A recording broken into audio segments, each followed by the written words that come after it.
नमस्कार। आज हामी युएईमा रहेका नेपालीहरूका लागि हुन लागेको एउटा रमाइलो कार्यक्रमबारे कुरा गर्दैछौँ।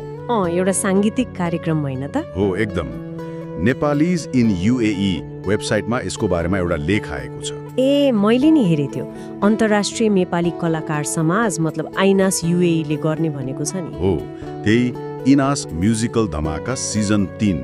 आज हामी त्यही लेखमा के कुराहरू छन् त्यसको अलिक गहिरो छलफल गरौँ न त। हुन्छ नि। यो कार्यक्रमबारे थोरै जानकारी त सबैलाई होला, तर लेखले अलि फरक तरिकाले हेरेको जस्तो लाग्यो मलाई। हो र? जस्तै के फरक पाउनुभयो? अब कार्यक्रम त जुन 7 शनिबार दिउँसो 1 बजे हुने भयो अबुधाबीको फोकलोर थिएटरमा। त्यो त छँदैछ।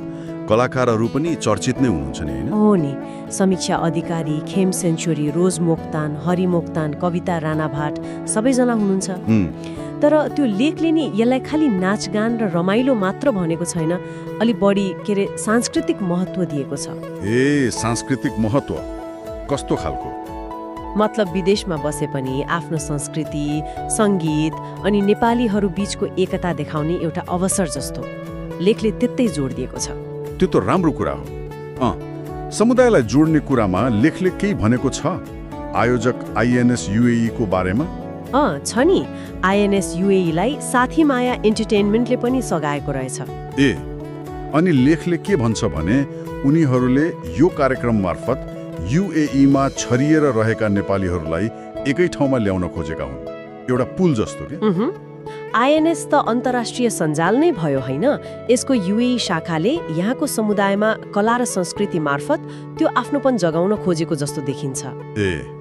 भन्नुको मतलब यो कार्यक्रम कलाकार र दर्शकको मात्र होइन, यो त नेपाली बीचको सम्बन्धलाई अझ बलियो बनाउने मौका पनि हो भने जस्तो आशय छ लेखको। त्यहाँ सहभागी हुन आह्वान गरेको तरिका पनि अलि फरक छ। खालि निम्तो मात्र होइन कि यो हाम्रो समुदायको कार्यक्रम हो, आउनुपर्छ भन्ने खालको भाव छ। बुझे। भनेपछि उद्देश्य पनि अलि फराकिलो रहेछ। लेखले उद्देश्यबारे अरू केही बताउँछ? जस्तै कलाकार किन यिनै रोजे भन्ने केही सङ्केत?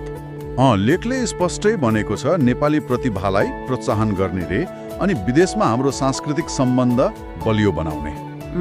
कलाकार छनौटको कुरा गर्दा नि अब हेर्नुस् न, खेम सेन्चुरी जस्तो लोकदोहोरीमा स्थापित नाम पनि छ। हो त।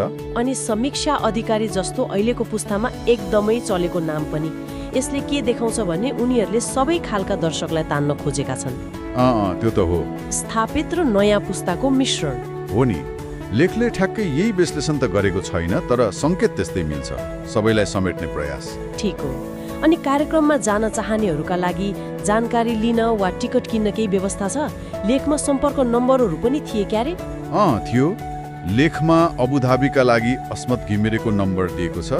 कति नम्बर होला? +971 5640 404057। अनि दुवैतिरका लागि चाहिँ हरि मोक्तानको नम्बर छ, +971 55145 0702।